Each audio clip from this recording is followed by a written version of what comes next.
Am I looking at?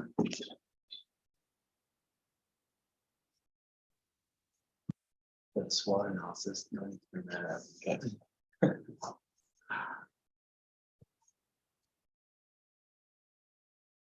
Okay, all right. All right, good evening, everyone. Thank you for coming to this board meeting. Before we start the meeting, we'd like to acknowledge the traditional territory of the neutral Anishinaabe and Haudenosaunee peoples. We have two regrets for this evening. Both these directors are not here. Other than that, we have quorum, so we are good to go. Can I have a motion on the table that the board of directors adopt the agenda as presented, except for the direct inspection committee reports? I did not have time to get those committees together. So I have a motion on the table, the board of directors adopt the agenda as presented, except for the direct inspection committee reports. Motion by Director Murphy, seconded by Director Boucher. Would you like to speak to your motions? Any discussion on the matter? As I see none, we're moving onwards to the adoption of the consent agenda. Can I have a motion on the table that the board of directors adopt the consent agenda as presented? Motion by Director Bottinger and seconded by Vice Chair Phillips. Would you like to speak to your motions? Any discussion on the matter? As I see none, we're moving to voting. All those in favor?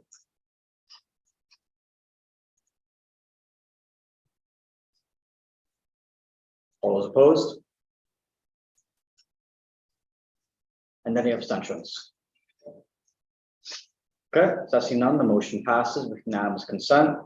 Onwards to comments from the chair of the board and CGO. So good evening, everybody. Thank you all for coming out during this exam season.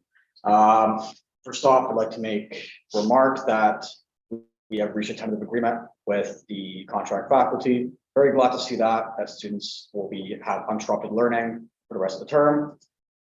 Secondly, I want to make a remark on the blood drive. I want to say if anybody has any reservations about it, can't make it for any reason whatsoever, you won't be asked for the reason as to why you can't make it. It'll just be you can't make it, and the story. I won't pry any further. Just putting that out there. Yes. Is there a date for the blood drive? I was going to ask Phil during his updates about that, so we could probably touch on that in a bit. Candidly, we don't have a date yet. We're going to bring it up. So Megan met with the university on their blood drive and what their goals were.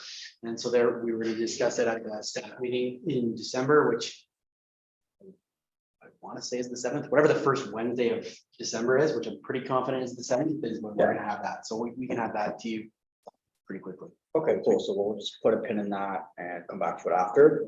I want to say one more thing. Oh yes, ownership linkage. I'm going to go into this more during the ownership linkage midterm summary report. However, I want to plan an event for right when we come back in January at Wilkes, just to connect with our ownership. Probably have a trivia night. We can spend some money on appetizers, get people fed, and have a good time. That's all for me and my updates. Director Baruchia, I see you have your hand up. Yeah, quick question. I didn't get a copy of the ownership linkage committee report. Yeah, there was no ownership linkage committee report provided. Okay. I've given the oral update because they're Okay. provided. But if you have any questions during the updates, we can have that. Bill? Perfect. Thank you. When you are thinking about doing something when we come back in January, because that's during the Laurier votes, is that a partnership that you see happening? What's Laurier votes? So Laurier votes is the student union elections that start after the all candidates meeting on January 8th. So first day of classes is the 9th. It's very likely that Wilkes will be open that day for the first time. Okay. So any event in early January would coincide with the elections. Okay. So is that something we can do or no? I don't see why not, as long as everybody stays neutral. I think that would actually be a pretty cool new event. Okay, and we can promote the election at that Yeah. event. Invite all the candidates out and their teams, could be a party. Yeah, it'll be a great time. So that's all for my updates. Move on to the comments from the president and CEO. Oh, sorry. Do you have any questions, comments, concerns for me? No? Okay, Shane, take it away. Okay, so a little bit today. I'm happy to announce that we are finally, once again, fully staffed in the marketing department as we have hired Rebecca Lee as our brand identity manager. She starts T-minus Next one. 2 days. Which is starts on Monday. I thought it was December. She December. starts soon. So that's really good. We're really happy to have her. And we're able to be a little more intentional with the ground we want to cover on the marketing side of things. On the GSR side of things, Kayla's been working away on planning local advocacy week.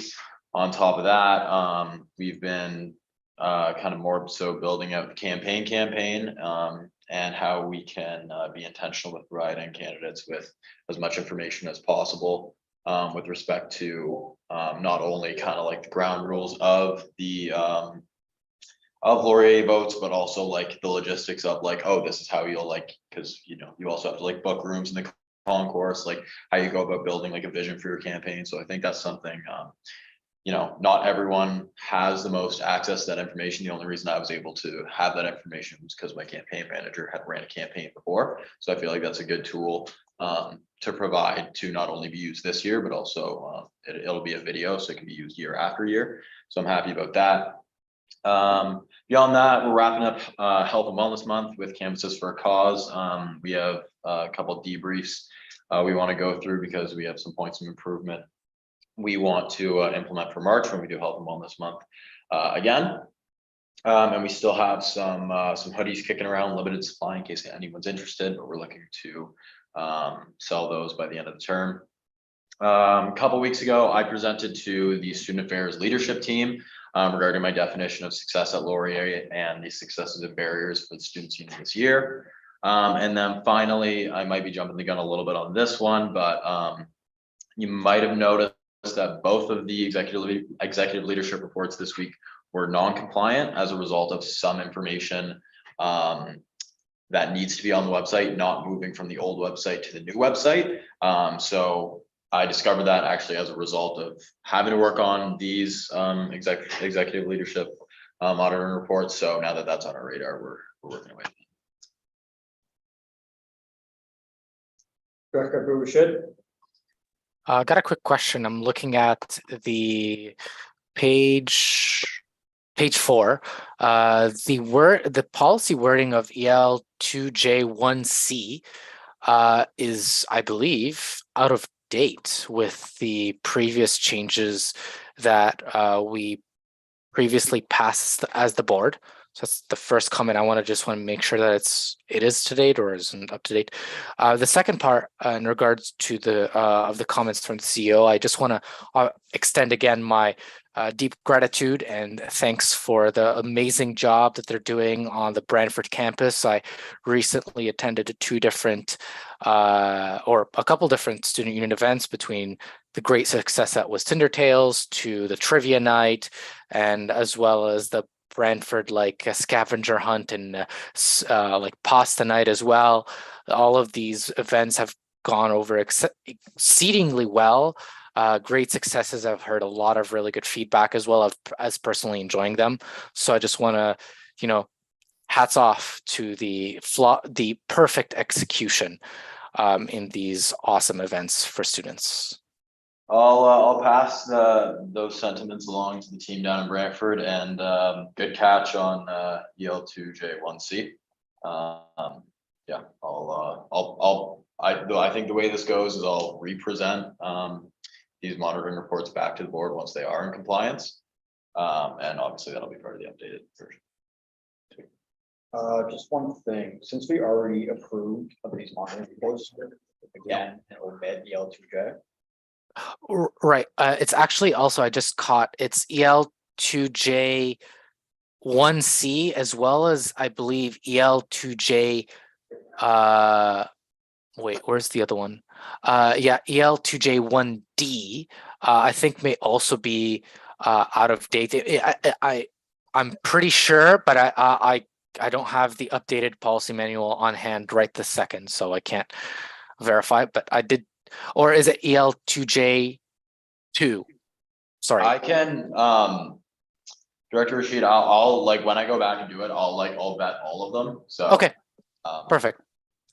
Yeah. Thank you so much. I don't mean to be a stickler for anything, but I just No, I something got that it. came across. I get where you're coming from. It's definitely not best practice if the policies and the monitoring reports don't match the policies and the policy, so. I see where you're coming from.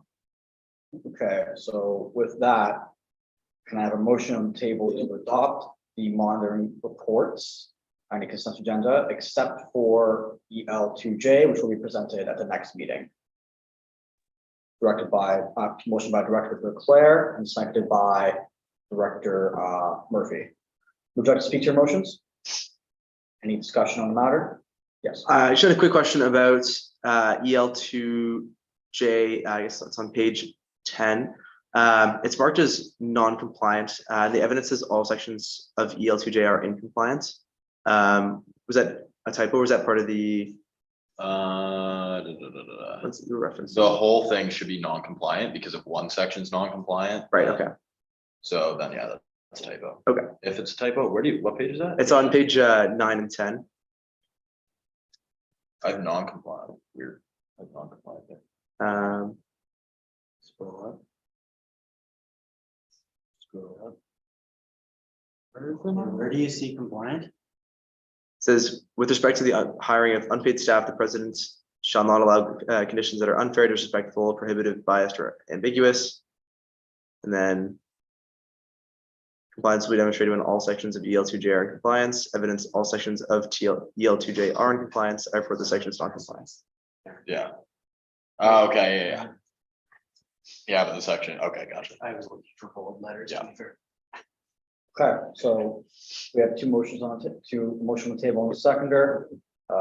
Any more comments, questions? Ian? Yeah, so you don't actually have to pull them out. You can still accept them as uncompliant because part of the monitoring is that we are in fact not compliant at the moment. So it's still a good monitoring report, even though it's non-compliant. The board just has to be satisfied that the plan the president has presented to become compliant is sufficient. And if that's the case, you've still accepted it. It's still important to note that at this point in time, we're not compliant. I think you would rather have a non-compliant monitoring report as part of the minutes than not have it presented, because it shows that we were at one point not compliant, but we did the work of oversight to correct that position, which is why we do these things in the first place. So my recommendation would be just to leave it as is.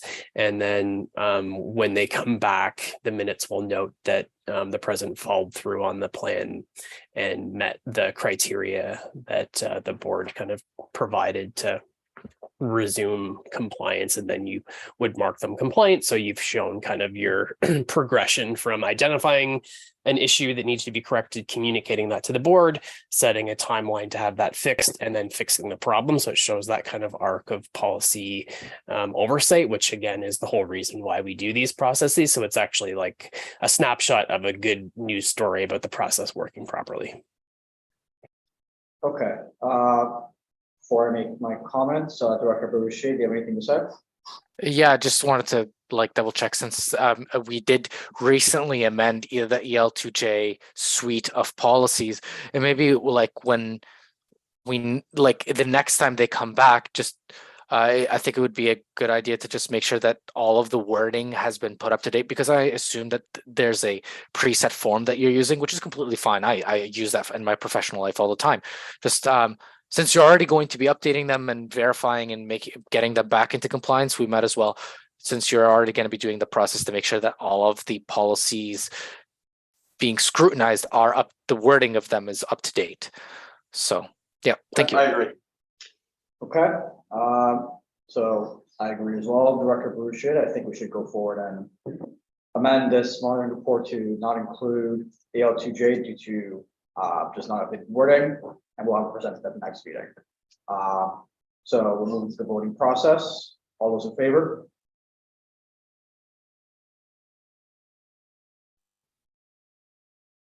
All those opposed?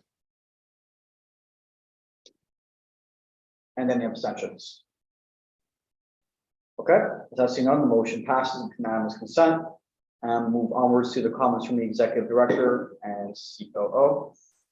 Not a ton to update. The last couple of weeks have been largely focused on the student affairs budget stuff. So the university is in the middle of trying to develop its budget for the 23-24 academic year. And we are in the midst of trying to kind of work very closely with our partners in student affairs to at the very least maintain a level of service for students so it doesn't negatively impact the student experience. When I say it there, I mean any kind of budget cuts that they've been modeling out. So every university department has been asked to model out a 1%, 2%, and a 3% cut. And in student affairs over the years, they've trimmed the fat. So they're getting to the point where that could mean people. So we're trying to be very strategic with our partners in student affairs and figuring out how best to use the resources to minimize the negative impact on students. And that involves a lot of spreadsheets and a lot of numbers from a lot of people, and has occupied a majority of the bandwidth of my office for the last couple of weeks and continues to do so for the next couple of weeks coming. Other than that, we've also been doing, we've started a strategic look inside. And so we're working with our operational team to kind of see what opportunities there are for change. Don't know where that's going to lead just yet. It's just starting a discussion. And those are kind of the big ticket items at the moment as we gear up for exam period. Any questions or comments for the executive director and COO? Director Boucher? Hi again. Would it be possible to maybe get like a like an in-camera maybe briefing note in regards to the details of the negotiations with the student affairs, so that the board could just be you know, up to date with the specifics of what's going on?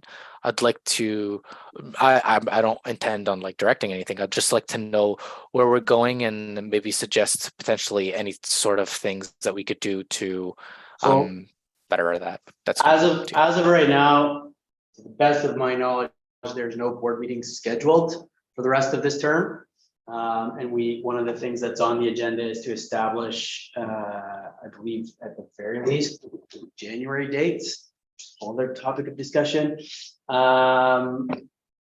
So as of right now, I wouldn't necessarily be comfortable because we're not necessarily in a state where we can communicate a lot because there's still so much up in the air. But absolutely, when the time is appropriate and we actually have something to report on, I would have no problem kind of having that discussion. Thank you so much. And thank you for all the work that you do. Any further questions or comments for Phil?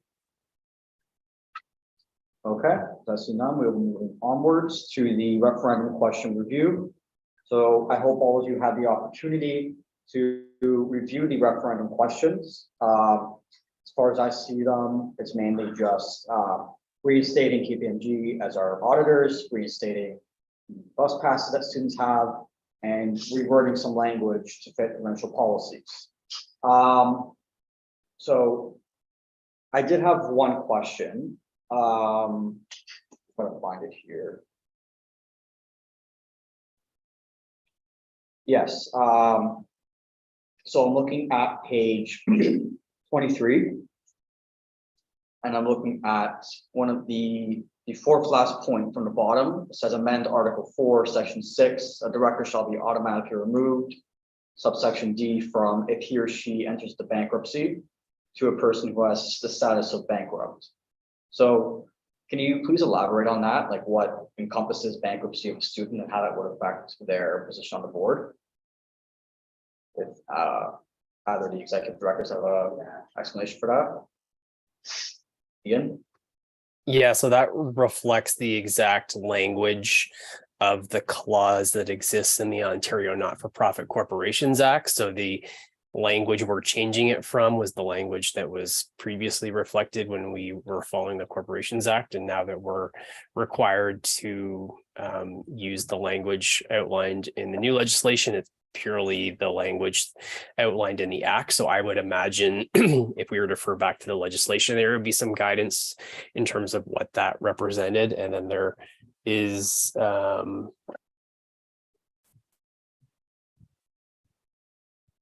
yeah, so I mean, I think going back to the legislation could provide some clarity, but it's not language that we have chosen, it's the language of the act. Got it, okay. Bill, did you have something to add? Yeah, I was just like, I assume that part of your question is what happens if a student were to go on in bankrupt and why would they be removed? It's because they're financially compromised and show that they don't have necessarily the ability to mitigate financial risk, which is a huge part of what the board does. I don't know that, but I don't know that to be the fact, but that would feel to me why that would be in there. And that would just be a function. So I don't want it. And it's also outside of the student association realm, like in a not-for-profit. You don't want somebody who's financially compromised managing the financial risk for an organization. Okay, yeah, that makes complete sense. Thank you for explaining. So are there any other questions about these referendum questions? Director Boucher. This is in regards to the bus pass.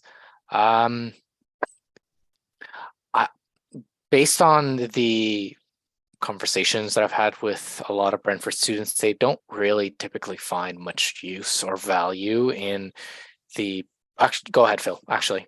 So I'll let you speak on that. The referendum question that's on the table won't even be asked of Brantford students because it does nothing to do with them. Oh. It's the Grand River Transit, universal transit pass that's up for decision. Okay.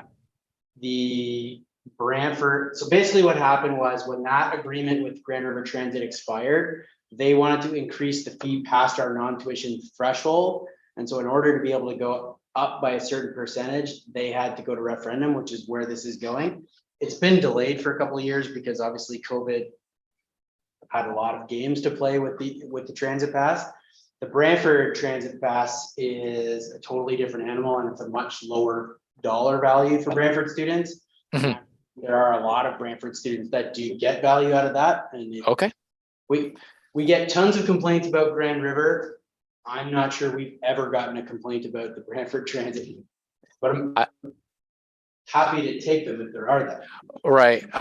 Because like every time, because like based on my own personal use as well, the Brantford Transit sometimes doesn't show up and is sometimes very late.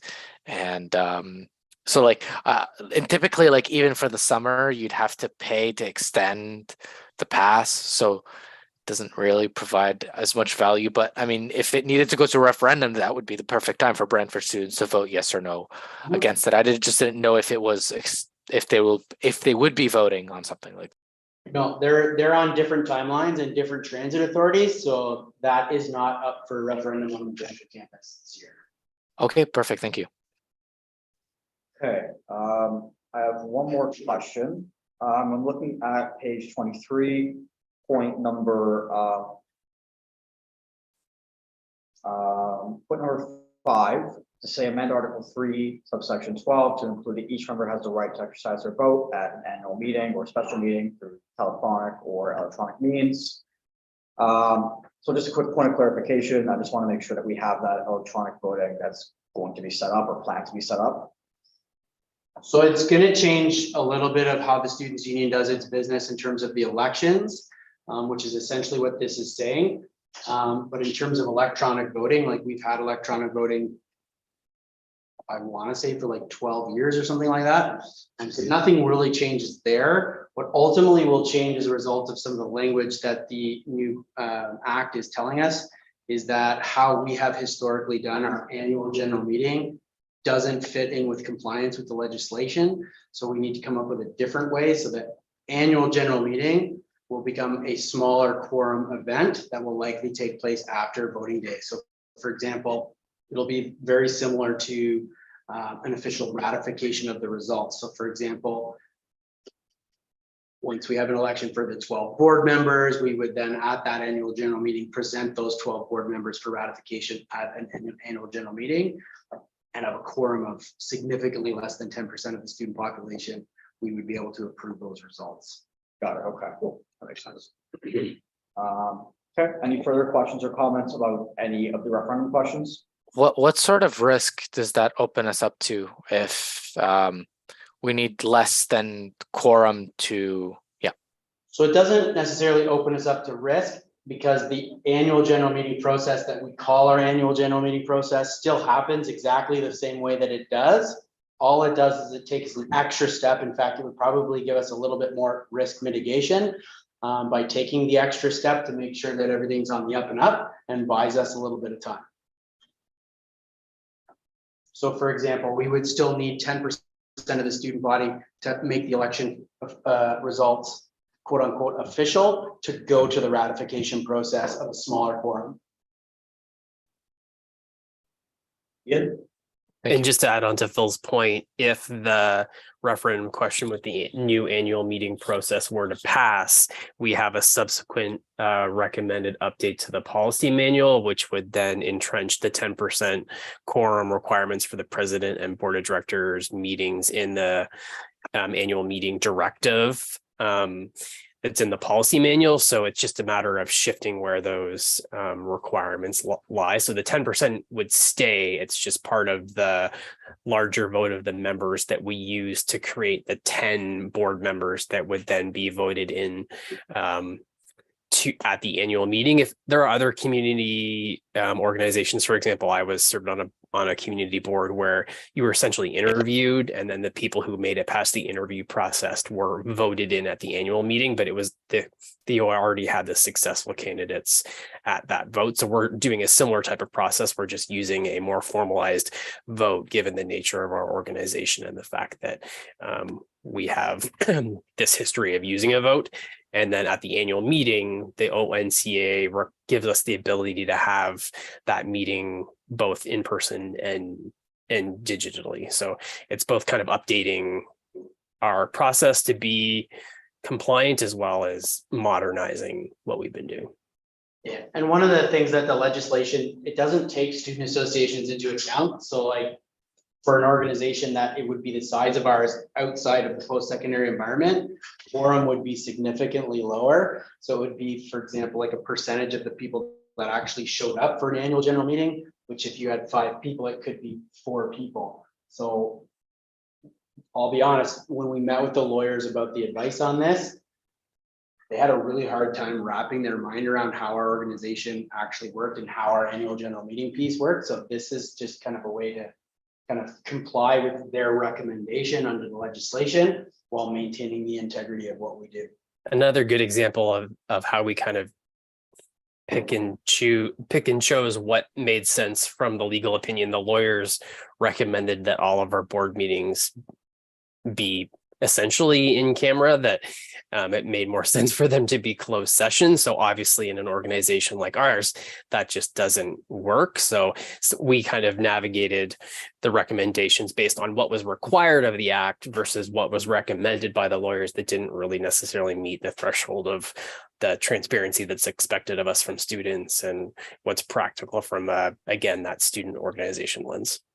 Absolutely. I don't think it would be wise at all to have all of our board meetings to be in camera. That would be quite the big mistake. Question, Phillips? I'd like to, unless there's any further discussion on these referendum questions, I'd like to motion that the board of directors approve the presented referendum questions for voting on in the 2023 election. Okay, do I have a seconder? Director Belushi. Would you like to speak to your motions?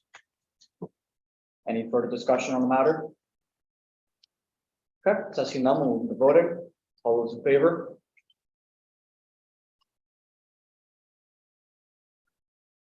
All those opposed?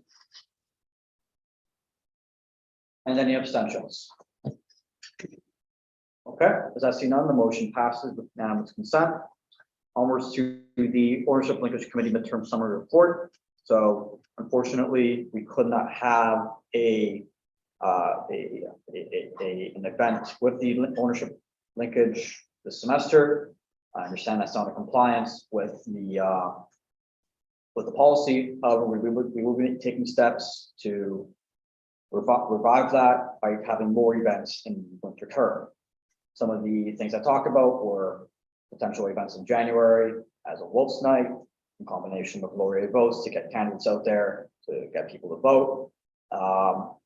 And in Brantford in particular, I was thinking of looking at the works to have like a night there to have just some students there, directors there, we meet directors. And it'd be a great opportunity to engage with our ownership. There have any questions or recommendations for me? Director Rashid? I think I have another idea that we could add on top of this. I think it would be a good idea during the winter semester to do like the board hosts, like one campus hosts the other board, and then like have it like a coffee and donuts type thing, and then invite all the students to sit in the gallery and enjoy some free food as we discuss all the matters that we would usually do in a normal meeting. And on one campus and then at the other campus, I think that'd be a really good idea to engage with students and give them a first person view on governance in the SU and giving them an incentive to do so. Yeah, I think that is operationally feasible, given that we all have a budget for transportation, city to city. So we can definitely set up something where Brantford directors come here to Waterloo, and we all go to Brantford on a specialized date. Phil? I just have a question about the decision to choose the Works in Brantford. Just the Works is kind of expensive, and I'm not necessarily, well, obviously we have our budget that we can kind of work with. But I wonder if there's maybe a better space that we can use to engage students in that may be a little bit more welcoming. For example, I know the Games Lounge in One Market is hugely popular, and we could work with our hospitality team or a third party to do something pretty neat down there. Okay, sure. So Just a thought. yeah, if it is expensive, I'm not doubting, we can definitely look at other options, like update the board once I come up with options. Director Everly should. Yeah, I accidentally unmuted myself, but yeah, I do agree with the CEO's perspective that the Works is expensive. Typically, some of the events have been traditionally held at the Hudson, where like trivia night is, and then typically the SU would typically purchase like appetizers for students, and my understanding is that they have an agreement with the restaurant. But I do think it would be a fantastic idea to do something at the level 1 lounge and then bring in Wilf's food to Brantford campus. I am sure it will be a hit if you start pumping out like Instagram ads saying, we'll bring you spin dip to the level 1 lounge. I think it would be an interesting idea to do that there. So SU food is good as well if we were to bring it there. So. Okay, that's a good idea. I just want to get a date for what's done today, at least. So I'm thinking January the 10th. Would that seem feasible for all directors? Be like a lunchtime. Lunch or dinner time thing, I think, because it's a Saturday. Well, dinner time may not be feasible on Saturday. I don't know how many people come out to work on that day. January the 10th? Yeah. It's a Tuesday. It's a Tuesday. What did I think was a Saturday? Saturday. The Saturday's November 10th, Yeah, maybe? no, December 10th. Yeah, Saturday. December 10th. So, okay, so we can do. Wait, what date are we talking about? December or January? January, so. January. Yeah, I was looking at the wrong calendar. I'm thinking perhaps the 14th. Does that work for everybody? December 14th is sorry, January 14th is a Saturday? Yeah. Yeah. We would have to work with hospitality on that, because as of right now, they're not open on Saturdays, but we can definitely talk with them about opening. Okay. Sure. I was, what nights do we typically do like trivia events, and the like at Wilf's, or like, is there a particular time that already is working Yeah, for operations? they do it for Tuesday. Is it Tuesday nights usually? Tuesday nights is, yeah, Tuesday nights are trivia, and the past couple of Mondays, they've done like bingo, I think. Okay, what if we did like a maybe a board takeover of the Tuesday trivia, and we maybe Laurier history related? I think that's a great idea. So, They didn't say anything about hosting it, they just said taking over the night. Yeah, so we can definitely have a conversation with the programming department and make sure that they're okay with that. And Yeah. get the bar ready. We know that they're already gonna be open. So that, yeah, great opportunity. okay, so I'm thinking Tuesday, January 10th. Does that work for everybody? What time does that start, just for the record? Yeah, I understand that you've asked me a question. Shane, can you help me out? 8. 8. 8 is great. Or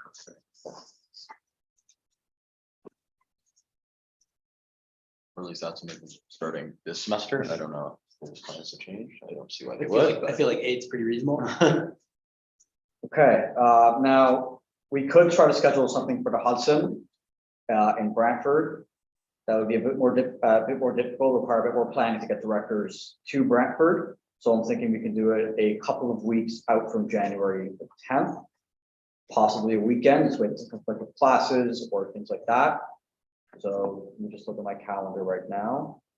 How does January the 24th at 8 PM sound for an event at the Hudson, like a meet and greet with directors? That's a- Winter's Brantford's having an event called Winter's a Drag that night. It starts at 7:15. Doors open at 7:15 and it starts at 8 o'clock and it's like a pretty, apparently pretty huge event down there. Director Abu Rashid, I don't know if you were there last year. I've heard about it, but I think it'd be wise to avoid that date.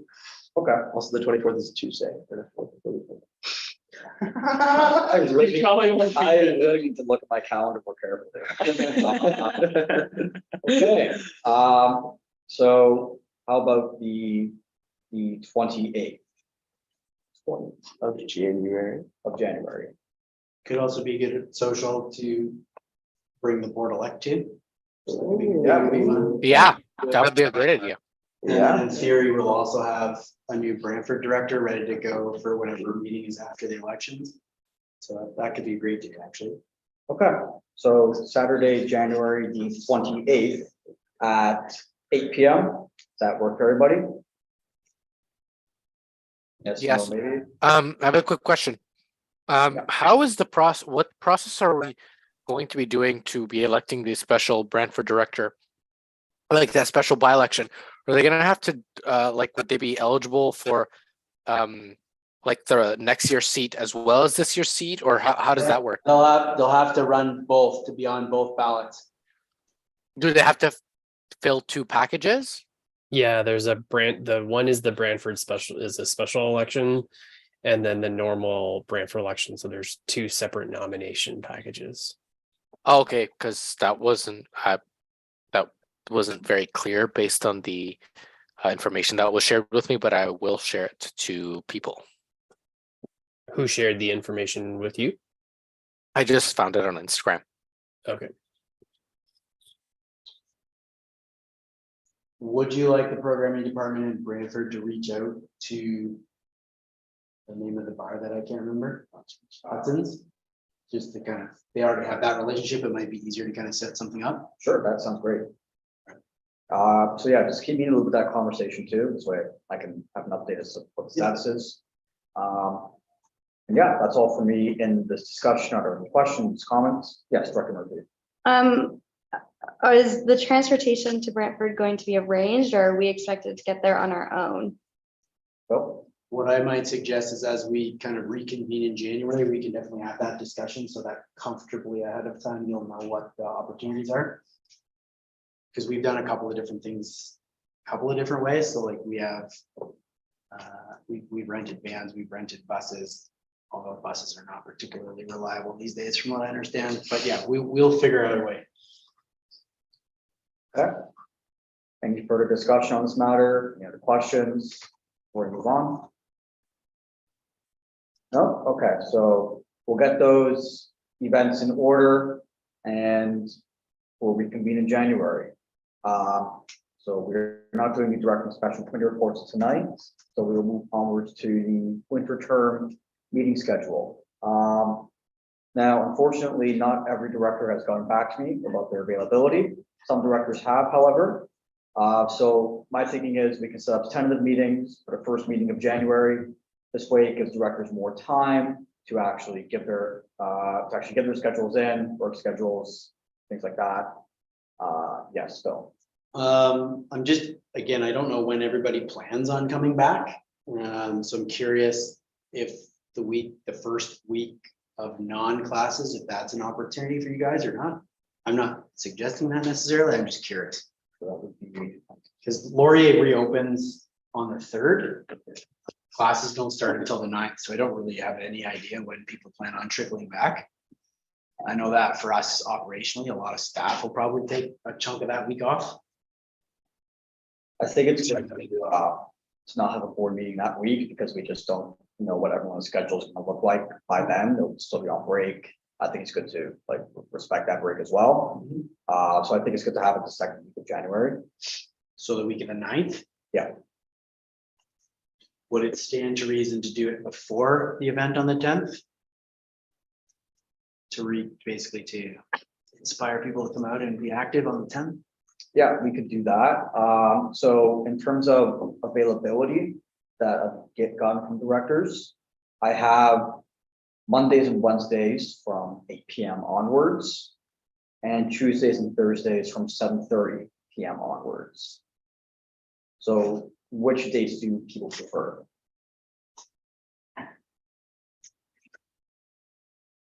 Vice Chair? For you said the 7:30 time, 7:30 Tuesdays and Thursdays. that would probably work best for me on Thursdays or on Tuesdays, pardon me. I'll be on co-op, so my schedule will either be 9 to 5 or 10 to 6, but anytime after that, I'm completely available. 7:30 on Tuesday and Thursday. And 8 PM. Both of those work. Okay. Both those work for you? Yeah, both those work. Would prefer the Tuesday, but both those are. Okay. Any other conflicts that people want to declare for these times? Go. Just because of the director that is not here, but is rejoining the team in January, I don't have any idea what his schedule is like. Do you know what that is yet? No, I haven't gotten anything. Mind you, we haven't sent them an email because. Yeah. Yeah. So I could email him and see if he's available. Since the event is happening on 10, do we want to schedule the first meeting to be on the Monday at 8 PM? So we can get the word out there about the event. Or does that not work for people? Monday, January the 9th. Or the- Yes. I can do the Monday at 8 o'clock. That would be perfect. Okay. Monday's really busy for me. I got 4 classes. Like that. Yeah, I got econometrics. Econometrics. How about Wednesday? Person? Wednesday, at 8? Yeah. I got 2 classes back to back. My Thursday and Friday are really free though. Okay, so I think we're forced in the position of having it on either Tuesday or Thursday, since the event's happening on Tuesday. We might as well just do it on Thursday. And we can put like a social media post out there to encourage people to come out. Yeah, how does Thursday at 7:30 sound for everybody? Does that work? Yep. Okay, perfect. So let's get that in the notes that we will meet on Thursday, January the 12th at 7:30 PM. Okay. So new business and announcements. Anything new and exciting happening in your lives besides exams? Good. I applied for my master's Oh, congratulations. Where? here, Here? In what? MED Student Affairs. Cool. That's cool. Like, wow, it's like- Director of Rushid. Just discovered today that there's a literally Cyber Monday deal. Phone plans, if you have a bring your own device, today is the perfect day to move. I found that, or I just decided to move over to Fido. They're currently offering $30 for 20 gigs, which is by far the cheapest plan with the most amount of data I've seen in the past like year. So any of you guys are sick and tired of your teleco and want more data and pay less money, now is the perfect time. Not paid or sponsored or anything. Just letting you know. Home button. 15% off. All right. Oh, no, you're- I can't read who's raising their hand. Yeah. That's Dr. Ian Muller. All right, Ian, go ahead.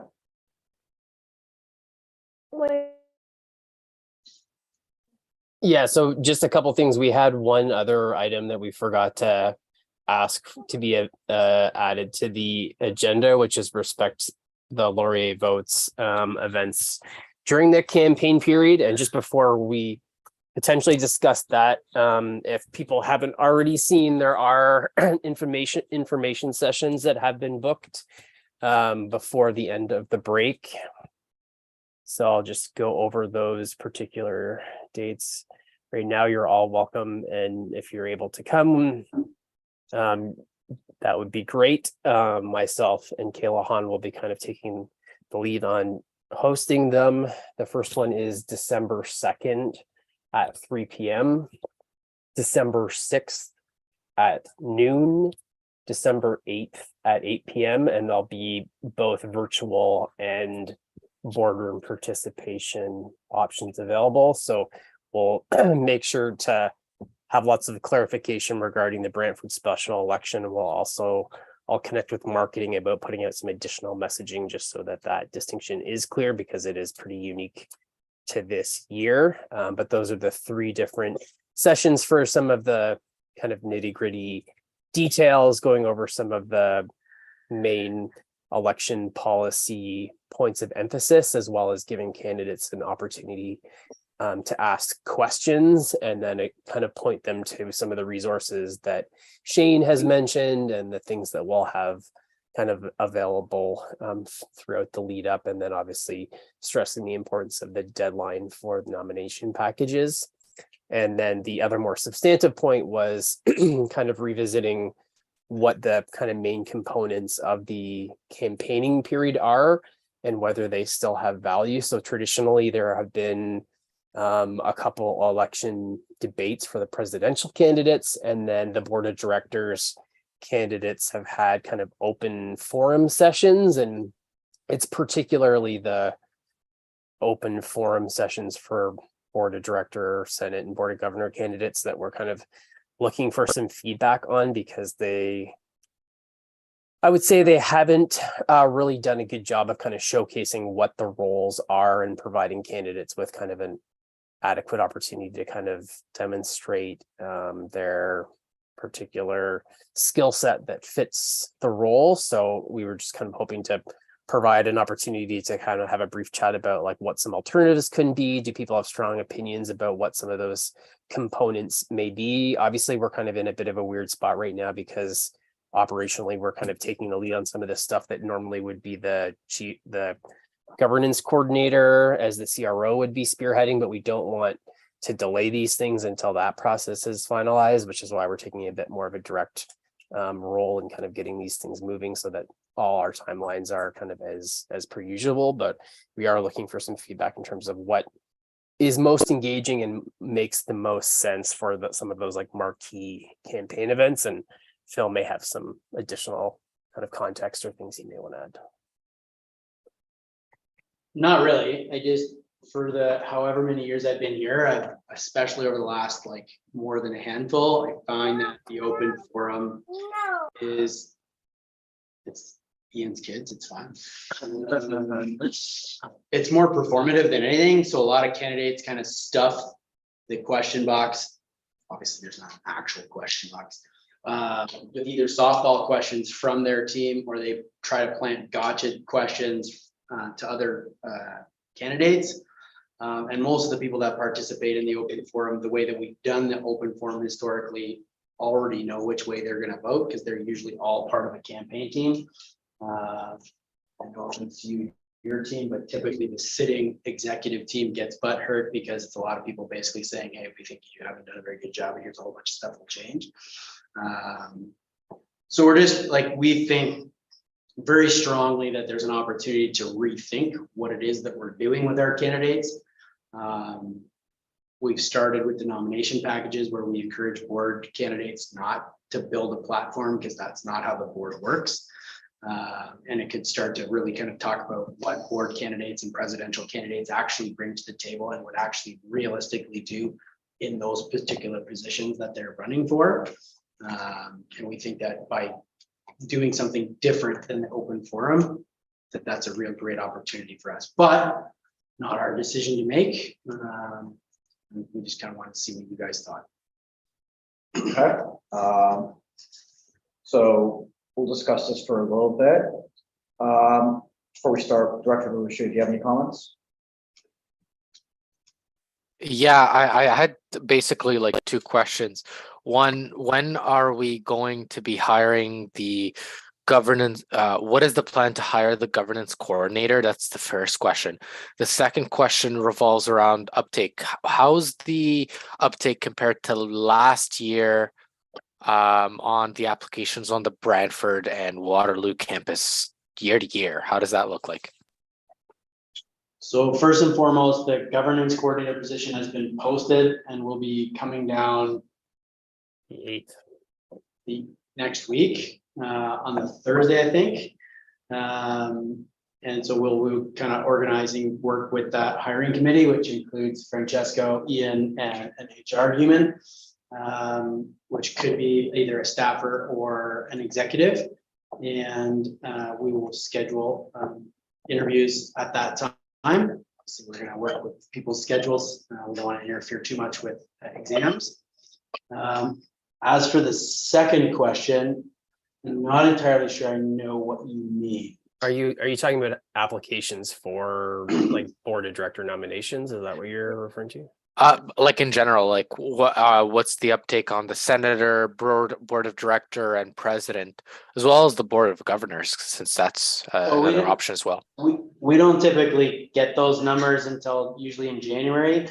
I know, for example, there's at the very least one person pretty cemented that they're going to be running for president, a couple other people floating around with that idea still.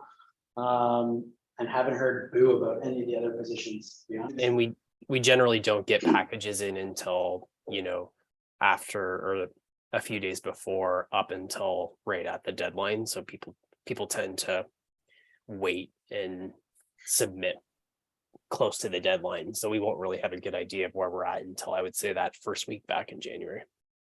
And I would also encourage and say that the job of the incumbents, you guys, would be to kind of reach out and recruit some folks to kind of express interest in why folks would want to be a part of this. Hopefully. We'll be able to do this.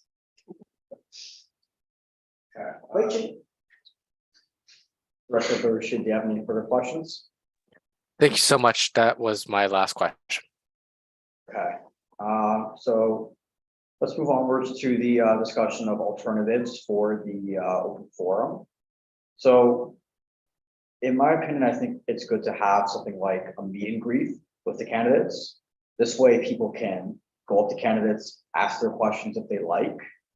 And then I guess not put people on the spot. This way there won't be any gotcha questions that will, I guess, persuade people to go one way or the other. And there will be softball questions, there'll be actual concerns that people have. That's not in front of a lot of people. So I personally think that's a good way to do it. What do you guys think? Sure. Is there a way we could set up? I know it's kind of on the candidates to handle like boothing in the concourse, as far as I understand it.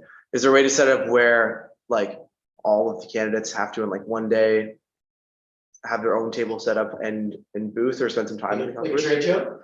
Somewhat, yeah. Where you can walk through and you can meet the candidates that are running. It's, I think, especially effective for the presidential candidates and maybe less so for the board of director candidates, but is that something that we could do instead? We can definitely try to coordinate that. I know that I think it was some international student society did that, where they had like their own table for like the organization itself and separate booths for each different country. So we can do that kind of thing where like we have refreshments at our own booth, a guide to where the directors are, where the president is, where the senators are. And we can sort of guide them with, I guess, what the students union wants to do, if even we want to do that, or we can sort of roam free and explore wherever they want. But I think that's a great idea to have them like set up shop in concourse itself or something like that, and have like a meeting greet kind of thing. So I also pictured myself something like an in-person Ask Me Anything type of an event. So you can kind of incorporate the two ideas. And then there could be quote unquote organizationally planted questions that students can ask each candidate, you know, what they're bringing to the table, that type of stuff. Not trap questions like, what policy does, da, da, da, da, da, which is usually a question that we get every year, going, haha, you don't know the policy manual yet. But yeah, for sure, I think that's totally doable. And that's something that could like live on like the elections calendar too, right? That would like. Yeah, once the event is established, we Yeah. will for sure put it on the calendar. Okay, so any other thoughts on this? Any other recommendations? No, okay, so we can definitely get that in order, get that on the calendar as soon as possible, get it on social media. But other than that, I think that's all we have for today. So can I have a motion on the table that the board adjourn the November 29th, 2022 meeting? Motion by Director Bodger, seconded by Director Murphy. Would you like to speak to your motions? Any discussion on the matter? As I see none, we'll move to voting. All those in favor?